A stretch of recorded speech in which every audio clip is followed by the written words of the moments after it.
Zaruhi Kevorkova, House of Memories, Oral Memories. Ignoring the enormous heritage of the Soviet Union left behind is an impossible task when you live in a post-Soviet country. Neighborhoods, buildings, interiors, home objects, they all carry the memory of the Soviet past. By successfully using material culture, personal and shared spaces, the Soviet Union managed to create a collective Soviet identity for people from drastically different backgrounds. From spoon shapes to buildings and their locations, they all enforce an emotional connection to the Rodina, the motherland. Now, the Soviet Rodina is long gone, but the connection to the physical spaces and materials, it persists. To this day, many Armenians live in Soviet Khrushchevkas. They inherited from their parents. They use the same utensils and furniture that's been there for ages. In the age of capitalism, when individuality is highly propagated, the spaces have lost their initial symbolism. They no longer enforce the Soviet ideology of a collective, but rather they silently carry the remnants of it. I personally was born way into post-Soviet independent Armenia, but nonetheless, in my daily routine, I experienced firsthand the heritage of the Soviet Union. Be it the phrases I use in my everyday life or the bed I sleep in, these are all in one way or the other influenced by the long-gone Soviet state. This influence is a continuation of the previously enforced emotional connection. While living in a visually changed and modern city, the urban life on the inside is often unknowingly connected to the Soviet era. And this Soviet memorabilia ultimately becomes the transporter of the Soviet past into our present.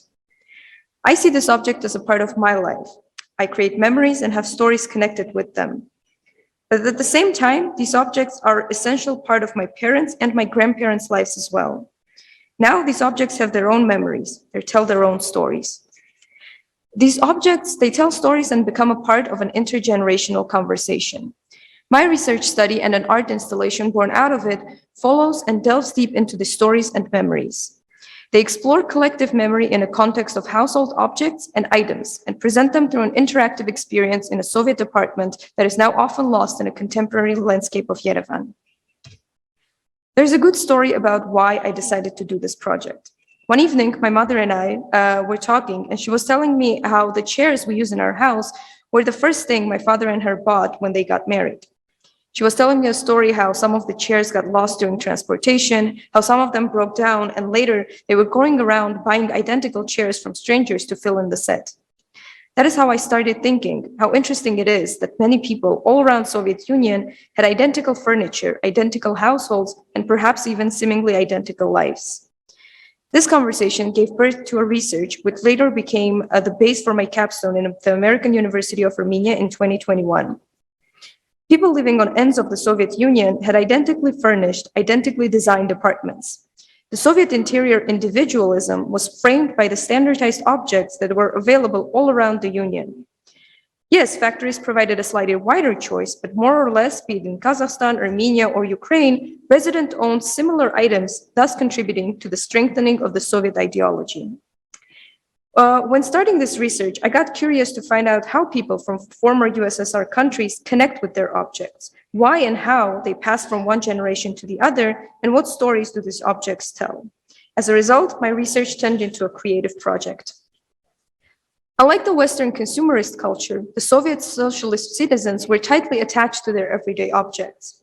Ordinary clothing was hard to find, so every item was cherished and used until its very, very end. When a shirt, for example, had a hole in it, you would patch it repeatedly until it was impossible to add patches on it anymore. And even then, you would not throw it away. You would turn it into a cloth and use it for another 2 years. This immortalization of everyday objects created a special connection with every item one possessed. These items were also often passed from one generation to the other. They were not always things of significant material value, but they indeed possessed substantial emotional value to the person. This emotional connection later evolved into a multi-generational nostalgia for times long gone and for times that were never experienced. This nostalgia and the strong connection to the past often lies in these exact stories connected to these preserved objects. Unfortunately, many researchers lack personal stories and examples on this topic. Thus, this topic seems too vague and intangible. My work explores stories of everyday household objects carry and how they become valuable memorabilia. Through an oral history approach, I collect stories of 3 generations and explore the connection between an individual and a material possession, specifically focusing on Soviet Union memorabilia. This research later turned into an art installation, and it showed people personal stories and how they travel throughout the years and how they differ in each generation. It explores the very notion of nostalgia and its role in the shaping of the post-Soviet society. The idea behind this project is based on personal experiences and stories. It explores the intergenerational connection with material objects and thus puts them on display with each other. My main method of research was in-depth interviews conducted with carefully selected interviewees. To provide the project with relevant information and show the aforementioned connection, I carefully chose 7 people representing 3 generations, each differently affected by the Soviet Union. It's the Soviet generation, the Perestroika generation, and what I called the generation after. The 2 interviewees of the Soviet generation were the first group representing the early Soviet era. Donald Rayleigh describes this generation as the Soviet baby boomers. These are people who witnessed the transformation of the Union from a totalitarian Stalinist regime to a lighter Khrushchev thaw. Unlike their parents and grandparents, they did not witness the revolution and the world wars, but instead they spent their formative days in a clearly defined, functioning, and normalized Soviet Union. They grew up with the Soviet ideology embedded in them, and they are perhaps the ones who form the deepest connection with the Union and the details of it. Oftentimes, people from so-called Soviet generation remember the Soviet times fondly. They miss the stable, more simpler times of the Soviet era. Svetlana Boym describes this longing as restorative nostalgia.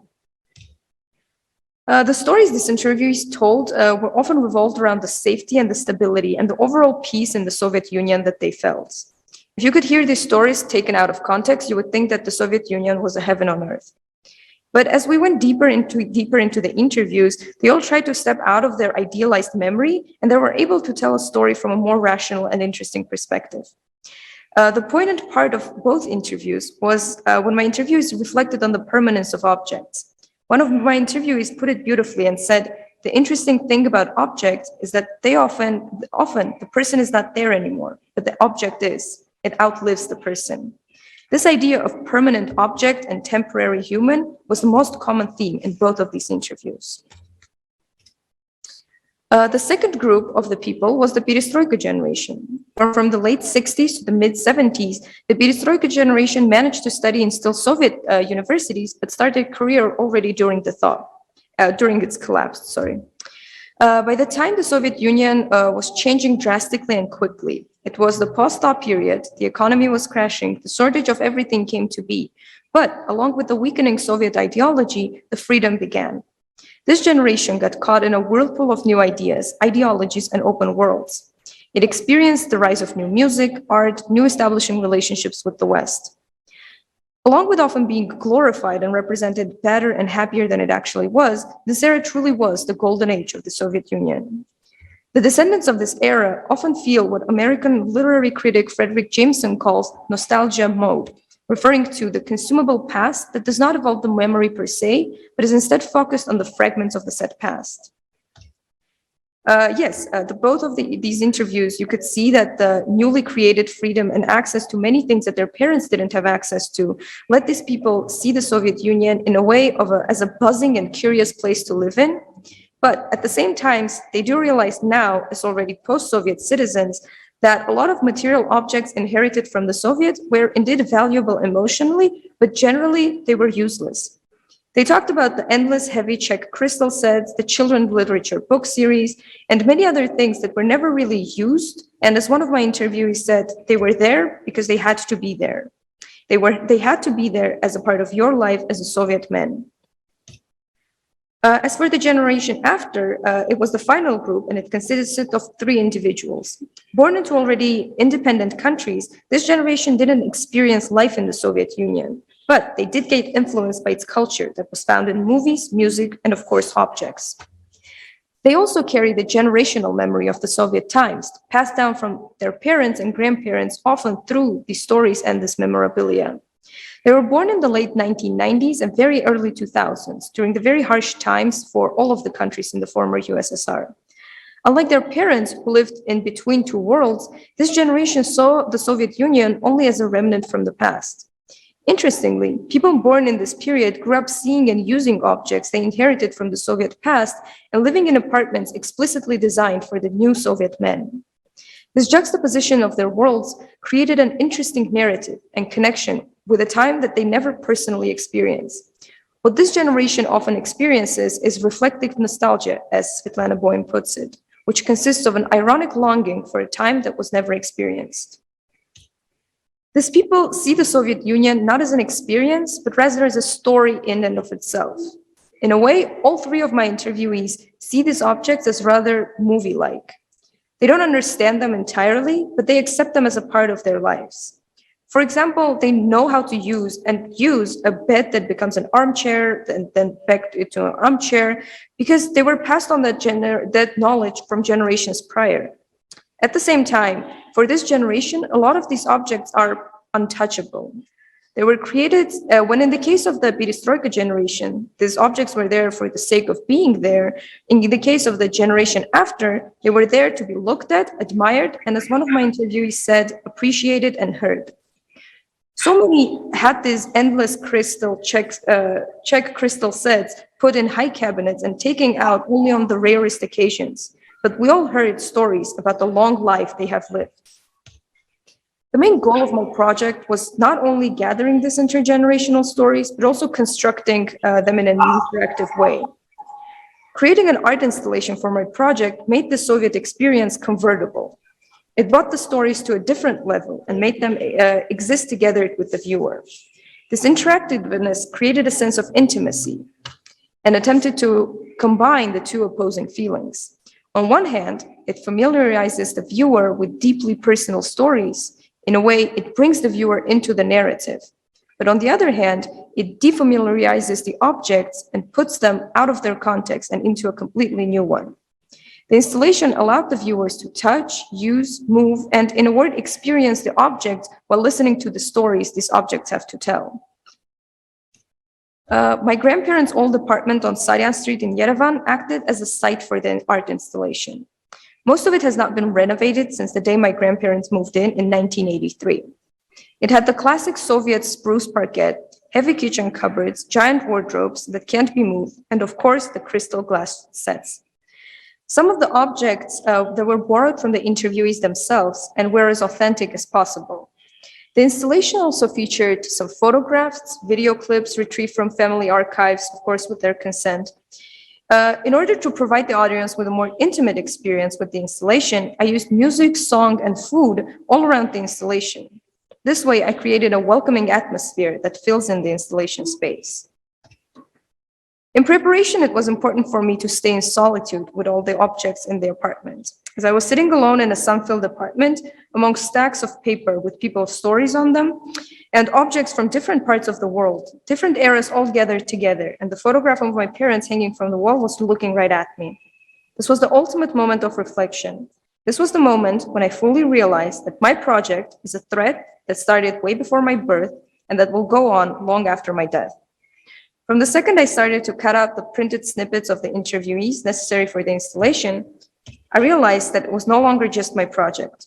It turned into a collective research and reflection on memories, a door into other people's minds, and how one of my interviewees put it, a temple and a house of memories. Thank you. Շնորհակալություն Զարուհի հետաքրքիր զեկուցման համար։ Thank you, Zaruhi, for an interesting presentation.